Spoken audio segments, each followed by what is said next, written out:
திரு Rajini sir, கடந்த ஆண்டு சட்டப்பேரவையில் முதலமைச்சர் மு.க.ஸ்டாலின் உரையாற்றும் போது சொல்கிறாரு, இந்த ஆணவ படுகொலைக்கு எதிரான நடவடிக்கைகள் அப்படிங்கிறது அதுக்கு தனி சட்டம் தேவை அப்படிங்கிற அவசியம் இருக்கிறதா எனக்கு தெரியல. ஏன்னா இப்போ இருக்கக்கூடிய சட்டங்கள் மூலமாக அவங்க குற்றவாளிகளை கண்டறிந்து விரைவாக நடவடிக்கை எடுத்து அவங்களுடைய கடுமையான தண்டனை பெற்று தரக்கூடிய வழிவகை நம்ம செஞ்சுக்கிட்டு இருக்கோம். அதனால் தனி சட்டத்தை விட இப்போ இருக்கக்கூடிய இந்த நடைமுறை தீவிரப்படுத்தினாலே போதும் அப்படின்னு நினைக்கிறேன்னு சொன்னார் தமிழக முதலமைச்சர் மு.க.ஸ்டாலின். இப்போ ஆணவ படுகொலைக்கு எதிராக தனி சட்டம் இயற்றுவதற்கான பரிந்துரைகளை வழங்க ஒரு ஆணையம் அப்படிங்கிறது அமைக்கப்பட்டிருக்கு. 2021 தனி சட்டம் கொண்டு வரப்படும் அப்படின்னு தேர்தல் வாக்குறுதி கொடுத்தார். ஒன்றுக்கு ஒன்று முரண்பட்டு இருக்கு. அப்பப்போ அந்த மனநிலை மாற்றப்பட்டு இருக்கிறது. அது என்ன? பிறப்புக்கும் எல்லா உயிருக்கும் அப்படின்னு கட்சி அளவில் பேரை வச்சுட்டு 41 உயிர்களை கொன்றுவிட்டு அதற்கு நாங்கள் காரணமில்லை என்று சொல்கிற அரசியல்வாதிகள் இருக்கும் இந்த தமிழ்நாட்டில் 41 உயிர்களை வைத்து யாரை கூட்டணிக்கு கொண்டு வரலாம் என்று சிந்திக்கக்கூடிய கட்சிகள் இருக்கும் இந்த தமிழ்நாட்டில் பிறப்புக்கும் எல்லா உயிருக்கும், அதாவது ஏற்றத்தாழ்வுகள் இல்லாமல் எல்லாரும் ஒன்றாக இருக்கணும் அப்படின்னு சிந்திக்கக்கூடிய ஒரு முதல்வரை இன்றைக்கு தமிழ்நாடு பெற்றிருக்கிறது. 2024 அப்படி பேசினார். 2025 ஏன் இந்த தேவை ஏற்பட்டிருக்கிறது என்று சொன்னால், நீங்களாம் சொல்கிறீங்க அவர் இப்படி பேசினார் அப்படி பேசினார். 2025 ஜூலை மாதம் கவின் என்கிற ஒரு இளைஞர் ஆணவ படுகொலை செய்யப்படுகிறார். அண்ணன் செல்வன் சொன்னார், கூட்டணி கட்சிகளுடைய வற்புறுத்தலால் இவர் அப்படி செய்கிறாருன்னு. கூட்டணி கட்சிகள் மட்டும் முதல்வரை சந்திக்கவில்லை, கவினுடைய தந்தை நேரா முதல்வரை சந்தித்து என்னுடைய மகன் செத்துருக்கான், இதுக்கப்புறம் என் மகன் மாதிரி யாருமே சாகக்கூடாது, அதற்கு நீங்க தான் பார்த்துக்கணும்னு ஒரு இறந்தவர் அந்த ஆணவ படுகொலை செய்யப்பட்ட கவினுடைய தந்தை நேரா சென்று ஒரு முதல்வரிடத்துல கோரிக்கை வைக்கிறார். அவ்வளோ ஈஸி ஆக்சசிபிளாக முதல்வர் இருக்கிறதுனால அவருடைய தந்தை நேரடியாக போய் கோரிக்கை வைக்கிறார். அந்த கோரிக்கையை ஏற்றுக்கொண்டு இன்றைக்கு பல்வேறு, அதாவது பலதரப்பட்ட மக்களிடமிருந்து கோரிக்கை வருகிறது.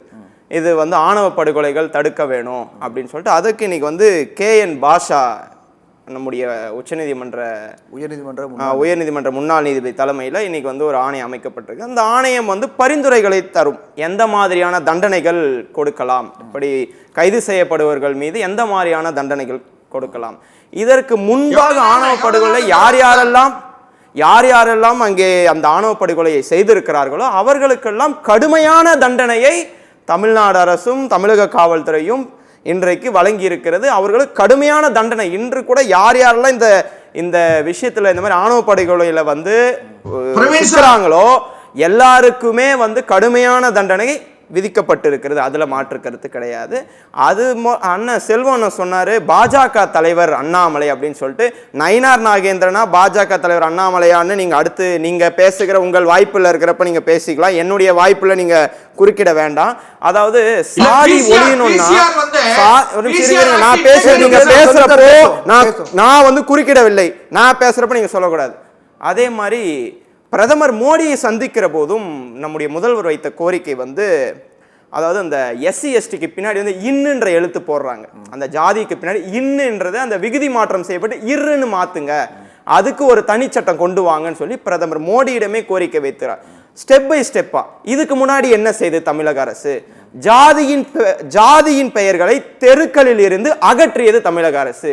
அதாவது பெரியார் வகுத்த சமூக நீதி பாதையில் இன்றைக்கு சமூக நீதியை முழுமையாக தமிழ்நாட்டிலே கொண்டு வர வேண்டும். எந்த மாநிலமும் முயற்சி எடுக்கவில்லை. இதுக்கு முன்னாடி ராஜஸ்தான வரைவு உருவாக்கப்பட்டது, ஆனா வரைவு இன்று வரை சட்டமாகவில்லை.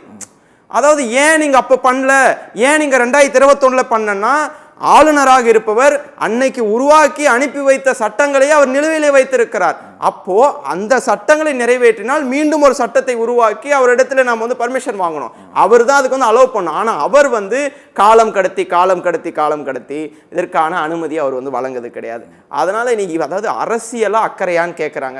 அரசியல் பண்றது எதிர்கட்சிகள் தான். இது ஆணவ படுகொலைகளுக்கு எல்லாரும் ஓரணியில நிக்கணும். ஆணவ படுகொலைகள் எந்த ரீதியில் வந்தாலும் அது தடுக்கப்பட வேண்டும். நீங்க சொல்றீங்க கவினுடைய தந்தை நேரடியாக போய் முதலமைச்சரை சந்திச்சாரு, இந்த மாதிரி ஒரு படுகொலை இனி நடக்கவே கூடாது அப்படின்னு சொன்னாரு. அதையெல்லாம் அக்கறையோடு கேட்டுக்கொண்ட முதலமைச்சர் இந்த நடவடிக்கை எடுத்துக்காரு நீங்க சொல்றீங்க. 2021 பல ஆணவ படுகொலைகள் நடந்துட்டு இருக்கு அப்படிங்கிறத நம்ம பார்த்துக்கிட்டு இருக்கோம். தேர்தல் வாக்குறுதியாக கூட திமுக கொடுத்ததுன்னு பார்த்துட்டு இருக்கோம். அப்படி இருக்கும்போது அது முன்கூட்டி அமைக்கப்பட்டு 2021 ஆட்சி அமைத்து உடனடியாக அமைக்கப்பட்டு அந்த பரிந்துரைகள்லாம் வாங்கி அதன் அடிப்படையில் தனி சட்டம் இயற்றப்பட்டா இன்னைக்கு கவினும் நம்ம இழந்திருக்க மாட்டோமோ அப்படிங்கிற கேள்வி வரும் இல்லையா? உள்ளபடியாக அன்றைக்கு இருந்த நிலைமையின்படி அன்றைக்கு இருக்கிற சட்டம் அதுக்கு போதுமானதாக இருந்தது. பட் காலம் செல்ல செல்ல ஆணவ படுகொலையின் எண்ணிக்கையும் வீரியமும் அதிகமாயினே போகுது. அதற்கான தேவை இப்போது ஏற்பட்டிருக்கிறது. மக்கள் மீது இருக்கிற அக்கறையின் காரணமாக உருவாக்கப்பட்டிருக்கிறதே தவிர்த்து கூட்டணிக்காக சட்டத்தை வந்து இயற்றுவது, கூட்டணி கட்சிகளை வந்து இது பண்றதெல்லாம் பாஜகவும் அதிமுகவும் செய்கின்ற வேலை. எங்கள் கூட்டணி கட்சிகள் இது வைக்கிற கோரிக்கையை நாங்கள் ஏற்று செயல்படுவோம்.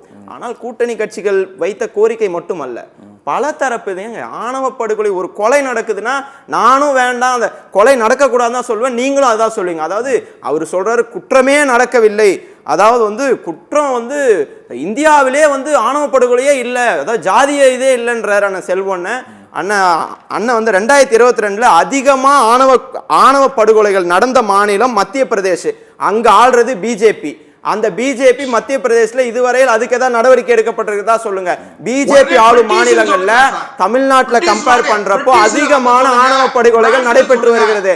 அதற்கு பிஜேபி என்ன நடவடிக்கை எடுத்திருக்கிறது என்பதை அந்த செல்வண்ண சொல்லணும். ஒட்டுமொத்தமாக அதாவது முதல்வர் வந்து அண்ணாமலை சொல்றாரு, அண்ணாமலை என்ற தலைவரை பற்றி தமிழகம் பேசுகிறது. அவர் அறிவாலயத்தின் செங்கலை உருவேன்னு சொன்னாரு. அவர் தலைவரா இருக்கிற வரையும் ஒரு வார்டு மெம்பர் கூட அவரால் ஜெயிக்க முடியல தமிழ்நாட்டில். அரவக்குறிச்சியில அவர் தேர்தலில் தோல்வி அடைந்தாரு, கோயம்புத்தூர்ல தோல்வி அடைந்த ஒருவரை பற்றி தமிழகத்துல எல்லாம் பேசுறாங்கன்னா அது வேடிக்கையா தான் இருக்கு. அது நீங்க பேசலாம், உங்களுக்கு தலைவர் நயினார் நாகேந்திரனா இல்ல அண்ணாமலை, அதுதான். அதனால அண்ணனுக்கு அது ஒண்டி நான் சொல்லிக்கிறேன். 2021 ஏன் கொண்டு வரல அப்படின்னு கேட்கும்போது அப்போ அதுக்கான தேவைகள் இருக்கிறதா ஒரு சூழல் இல்லை அப்படின்னு சொல்றீங்க. இப்போ 2021 அதுக்கான தேவைகள் இல்லாத ஒரு சூழல் தான் இருக்கு அப்படின்னா அப்ப தேர்தல் வாக்குறுதி மட்டும் ஏன் கொடுத்தாருன்னு கேள்வி வருது இல்ல? தேர்தல் வாக்குறுதி கொடுத்த பிறகு இன்றைக்கு அதை நிறைவேற்றுவதற்கான தேர்தல் வாக்குறுதி கொடுக்கும்போது அதுக்கான தேவை தமிழ்நாட்டில் இருக்கு அப்படிங்கறத உணர்ந்திருக்காங்க. உணர்ந்ததன் அடிப்படையில் தான் தேர்தல் வாக்குறுதி கொடுக்கப்பட்டது. அப்படி இருக்கும்போது 2021 அதுக்கான தேவை இல்லை அப்படின்னு சொல்றது மாறுபட்டு தான் இருக்கு. எதிர்கட்சிகளோட இது என்னன்னா 5 வருஷம் முடிகிறப்போ இதை செய்யவே இல்லைன்னு சொல்லுவாங்க. செய்கின்ற முயற்சிகள் எடுக்கிற போது இது ஏன் இப்ப செய்யறாங்க, அது எதிர்கட்சிகளுடைய வாதம் என்பது எப்பயும் நமக்கு வந்து நம்ம நல்லதே செய்தாலும் அவர்களுக்கு பாராட்ட மனம் இருக்காமல் போகலாம். இப்போ இந்த நடவடிக்கை எடுக்கப்பட்டிருக்கிறது அண்மையாக தோழர் அருமையாக சொன்னார். இப்போ எடுக்கப்பட்டிருக்கிறது உண்மையாகவே வரவேற்கத்தக்கது. அதாவது ஜாதிகள் வந்து ஜாதியின் அடிப்படையில் ஒருத்தர் வந்து பிரிக்கிறான் அப்படின்னு சொன்னா, ஒருத்தர் வந்து இந்த பிரிவினையை வந்து ஜாதியின் அடிப்படையில் இருக்குதுன்னா ஆர்டிகல் 15 படி யாருமே ஜாதியினால் பிரிக்கப்படக்கூடாது, எல்லாருமே வந்து ஒற்றுமையா இருக்கணும், எல்லாருமே வந்து ஜாதியின் அடிப்படையில் பிரிவினையே இருக்கக்கூடாது, ஆர்டிகல் 15 இருக்கு. ஆனா இன்னைக்கு வந்து அது வந்து நிறைய ஆணவ படுகொலைகள் நடந்து இந்த காதல் ஆணவ படுகொலை, அதாவது அதிமுக ஆட்சியில் நிறைய ஆணவ படுகொலை 2012 2021 நிறைய ஆணவ படுகொலைகள். இந்த ஆணவ படுகொலைகள்ல அந்த இளைஞன் சாவுகிறான், இன்னொரு இடத்துல 2 பேரையுமே ஆணவ படுகொலை செய்கிறார்கள். இந்த மாதிரி கொலைகள் இதற்கு பிறகு ஒன்று கூட நடக்கக்கூடாது. அதற்கு தான் இந்த ஆணையம் அமைக்கப்பட்டிருக்கிறது. ஆணையத்திற்கு பிறகு நிச்சயமாக சட்டம் என்பது தனி சட்டம் என்பது நிச்சயமாக உருவாக்கப்படும். சுருக்கமா ஒரு கிளாரிஃபிகேஷன். இந்த ஆணவ படுகொலைன்னு சொல்லும்போது தலித்தும் மற்ற ஜாதிக்காரங்க கல்யாணம் பண்ணிக்கிறாங்க மட்டும் நடக்கல, நல்லா நம்ம அதை புரிஞ்சுக்கணும். அண்மையில் இப்போ திண்டுக்கல்ல நிலக்கோட்டையில் நடந்தது என்னன்னா, பேக்வர்டு கிளாஸ்க்குள்ளேயே நாயுடு வர்சஸ் கல்லர்னு சொல்லி காதல் திருமணம் நடந்தது, அது கொலை நடந்திருக்கு. அதே மாதிரி பல இடத்துல பல மாதிரி நடந்திருக்கு. அதனால அது மட்டும் இல்ல, தலித்துக்குள்ளே திருமணம் நடந்து கூட அவங்களுக்குள்ள இருக்கிற ஜாதியில கூட பிரச்சனை வந்திருக்கு. அதனால ஆணவ படுகொலை நடக்கலன்னு அவர் சொல்றது மூல தப்பு. அடுத்த முக்கியமான விஷயம், மார்ச் மாதம் 11 பாராளுமன்றத்துல, அதாவது பண்டி சஞ்சய் அடுத்த சுற்றுல நம்ம பேசுவோம், விரிவா நம்ம பேசுவோம்.